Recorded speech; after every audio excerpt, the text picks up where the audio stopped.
Good morning, everyone. So, for today's topic, we have the concept of virality. And our objectives for today are the learners will be able to clearly define what virality is. Number two, the learners will be able to solve the clues to identify the short-form video trend being described. And lastly, the learners will be able to understand how viral contents keep people interested. Before we start our discussion, we will have an activity or an icebreaker. So within your group, you will brainstorm about the definition of virality. Let's talk about virality. So for you guys, what is virality? So virality is the rapid spread of contents, idea, products through online such as multimedia, websites, and online platforms. So virality is a spread of content such as for example, there is a to kay kanang bitang on how the content or chismis kanang ni spread out or unsa kadali ni katag mao na ang pasabot sa virality. Then the term is used to describe content that generates millions or thousands of views and is often driven by users sharing and engagement. The term virality is used because it's similar to a virus, which also spreads quickly. In fact, the formula used to calculate the spread of a virus is the same as the formula used to calculate the online virality. So virality is how the thoughts of person which kanang unsa bitaw kadali kanang maabot din sa laing lugar, maabot sa laing tao, kanang paagi man sa kuan kanang social media. And kuan na kay karon kanang rampant na kay nga ang usa ka story or usa ka pahayag or kanang mensahe maabot bitaw sa place or sa lugar kay through na lang sa kuan social media, website o sa online platforms. And some key virality include kay speed, reach, self-sustainability. So first is speed. It is how quickly the content spread. Kung unsa siya kapaspason, murag wala lay minutes ka ng, sa example sa karon mag-post sa atong kuan kanang natay chismis about anang issue sa atong kuan ron. Kanang mag-post ang ita o pag seconds kay na kita din sa uban nakatag din ing ana kadali ang kuan sa virality. Then reach, how far the content reaches kanang unsa na gilayon abot na sa kuan no kanang international lagi kanang sa tanan na jud sa over the world na maabot na. Then self-sustainability, how will the content keep going on its own? Kung unsay impact niya, unsay na kuha niya sa kuan, unsay nahatag niya sa mga katawo. Mo na ang kuan sa virality. History. While the modern concept of going viral is tied to the internet, the term itself has roots in the biological concept of disease spread. The idea of something spreading rapidly like a virus was already present. The word viral was originated in the 1940s and is derived from the Latin word virus and the suffix. The viral is like a virus that spread in our world. Virality is like a virus, like sa mga videos, if makatag na ganin na siya, kay makuha na dyan na siya sa tanang mga tao, na makakita na dyan ang mga kanang video ka, na nindot kaayo, maka-entertain sa mga tao. For example guys, atong virus, COVID-19, kay dito siya sa China na abot siya internationally.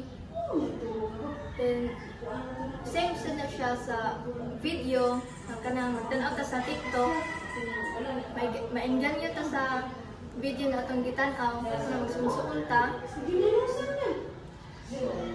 Kuna sa tag na virusan nga na kanang mga video spread niya sa world. Virality as part of the Philippine pop culture. So there are 5 terms that is correlated to the Philippine pop culture. So humor. Humor contents are usually funny and is more likely to go viral.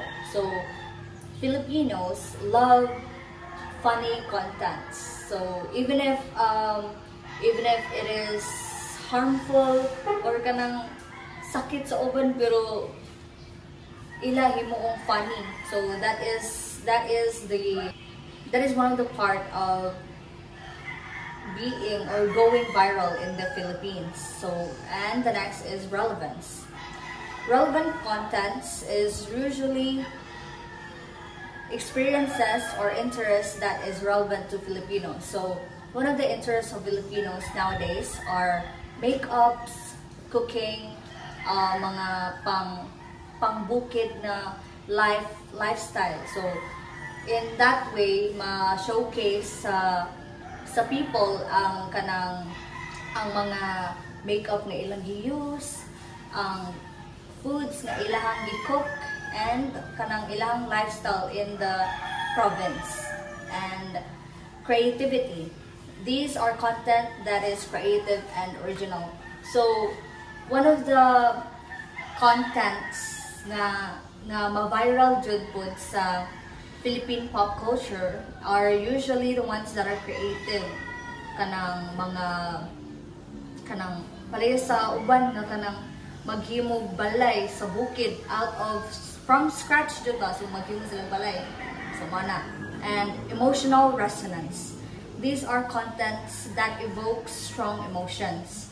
So one of the kuan pod sa kanang mga videos that go viral are contents that takes the Filipino heart ba kanang like mga pang guilt makakuan og guilt or makakuan pud maka-evoke og kanang sadness sa mga Filipino, since ang mga Pinoy pud kay dali ra pud maka-sympathize.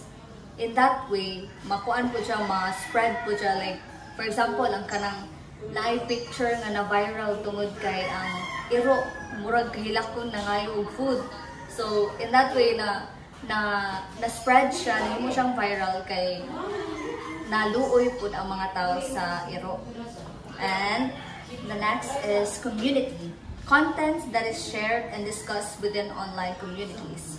So as I said, the more siya related sa relevance, community, this is where kanang people discuss their interests. Ang kanang para sa TikTok na ay video nga nag-share about a makeup, a specific makeup product, and in the comments makita nimo dito nga ang mga comments na discuss, nag-share sila sa reviews anang makeup product. So the next topic is some of the ways that virality has been used in the Philippine popular culture. So the first way that viral content has been used in the Philippines is to promote social change. It is used to raise awareness of social issues. So ang kani kay people uses the social media to promote and to give awareness to people that doesn't know a specific issue. For example, ang katong kang sa mga government, katong kang SARA, kanang nagkuha daw siya funds sa DepEd or whatever. In a way, mahimo na siyang viral, mahimo na siyang ma-spread sa Filipinos para ma-aware sila nga mo na din na nakitabo sa atong government. And the next one is to support Filipino artists. It helped to promote Filipino artists and their work. So, one of the examples of this is kanang mga Filipino musicians, artists. So, many Filipinos show support through sharing, through using their music. Sa TikTok, makita nimo na yung mga Filipino nga songs nga ilang use to lip sync, and in that way makuan po siya ma-viral kay ma-known na siya sa uban na kinsay nitanaw sa kanang TikTok. And the next one is to create a sense of community. So it means help to create a sense of community among Filipinos. So ang kuan ani example ani kay naay isa ka post na nag-share sa iyang opinion which is positive about sa isa ka topic, like kanang supporting the Marcoses, naay tao nga nag-share ana, and kuan, this is where they share their opinions. Ara, in a way, ang kana nga post nag-create siya og community sa kanang mga ni-agree po ba nga support sila sa Marcos. So many posts or many contents usually share their opinions that also ilo ka nang makakuha sa simpatya or kuan sa mga tao ba para mo agree pud sila sa kung unsa ang ilang opinion. So there are top 10 viral contents in the Philippines. First is comedy. Comedy is a light-hearted videos designed to entertain and make viewers laugh. So for example is kanang mga vines. So kita mga Pinoy is kanang maghimo tag like ingon anak bitaw nga video kay for kanang mo release sa mga stress o kita sa mga Pinoy mo tanaw ana is kana po makapawala sa tong stress ginagmay. So next is memes. Memes is videos that incorporate trending jokes, formats, or cultural references in a quick and shareable ways. So, for example, sa memes is, for example, kana imong now garon niya i-collage bitaw siya nga lahi sa nga now. So, daghan og example sa memes nga nasad karon na viral sa atoa. Next is viral challenges, interactive and often creative tasks or stunts that viewers are encouraged to replicate and share. So viral challenges is kanang mga, for example sa TikTok, kanang naay mga kanang choreo nga mga dances na so suno na sa uban, des makatag na so mo na nang ma-viral na ng mga kanang different ng mga videos sa TikTok. Next is tutorials. It is a short how-to videos that teach viewers quick skills or hacks such as, for example, is kanang tutorial baron sa makeup. So daghan na jud nga mga kanang content diri sa atoa nga kanang nag-create og ingon ana ang mga tutorials. So daghan makeup o tutorial ba sa, for example, Netflix, ikaw ba mo open na naghapoy mga tutorial ana og unsaon paghimo, og unsaon pagbuhat, og unsaon pag-open nimo Netflix account, something yun ana. Next is music videos. Videos focused on trending music, lip sync performances or creative visuals synced to popular songs. So sa ato music videos is nanapod, for example, mga artista nana sila bagong release nga kanta, magbuhat na sila music videos para ana. So sa karon pud no ang mas na viral nato diri kay kanang mga kanang bitong mga bag-o pa nga na known nga mga singer. So magbuhat na sila mga music videos para pud mga tao ma-engage na more on viewers. So, social commerce, content centered around showcasing or reviewing products often aim at influencing purchasing decisions. So kani guys is daghan na siya sa TikTok, for example, kanang bisag unsa mga gamit, mga jeans, tanan-tanan nga naa sa TikTok, ila nang i-affiliate mga products. So for us pod nga kanang base pod ana is kanang mga kwarta ang tao kung kinsa to'y mismo nagkanang affiliate o nag-review sa products o kanang ilan na panindutan o sa mga review something nila para po ang mga tao is ma-engage sa ilang video, so mara na maka-earn sila tas mauban makapalit na something. So emotional lines, videos that evoke strong emotional responses like heartwarming moments, inspiring stories, or tear-jerking scenarios. So for example, like kanang mga Pinoy mo kanang mga salina nato sa mga Pinoy like kanang nila Catherine or ni Daniel na sila yung mga lines diha nga pangkuwaon tas like ihimuon bitaw nila mga short video so mo na madaghan tas mo na daday nang ma-viral. So next is behind the scenes, short clips that offer a sneak peek into the making of something or the personal life of creators.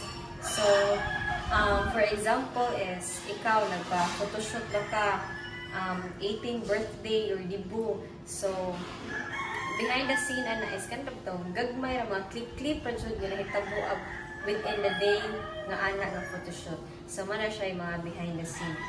And viral mashups, creative editing that combines clips, audio, or visual effects, often using trending audios or concept to entertain. So viral mashups is kanang mga music video nga clip nga gibuo na sad para makuan nga para mahimong mashup. So nasa mashup guys nga kanang katawanan. So mo nang kita mga Pinoy maganahan sa daan nga video ma-viral pod. Next is infotainment, videos that provide valuable or intriguing information in an engaging, often simplified format. So for example, kani mga Tony Talks, kanang Boya Bunda ba. So kanang mga basta daghan tag show diri sa toa nga kanang og kita mananaw is makakuha bitaw tag idea, mga information. Next, the activity 1, identify the different viral trends. Nana siya mga questions, guys. I-identify ninyo kung asa siya na belong. Exercise 1, find the words that are related to virality. Find the 5 words in the puzzle that are related to virality. In our exercise 2, reflect on how virality engages in today's world. Write in 5 sentences. Our activity 2, make an essay that are answerable these two questions, which are number 1, why are short videos so popular and how do they keep people interested? Number 2, how do viral challenges affect online groups and why do they spread so fast? And that's all for today's discussion about the context of virality, and I hope you learned something from us. And I am Trisha Alvarado. And I'm John Calvo. I am Mari Agsoy. And I'm Felois Angwen. And we are Group Group 8. Thank you. Bye. Thank you. Bye-bye!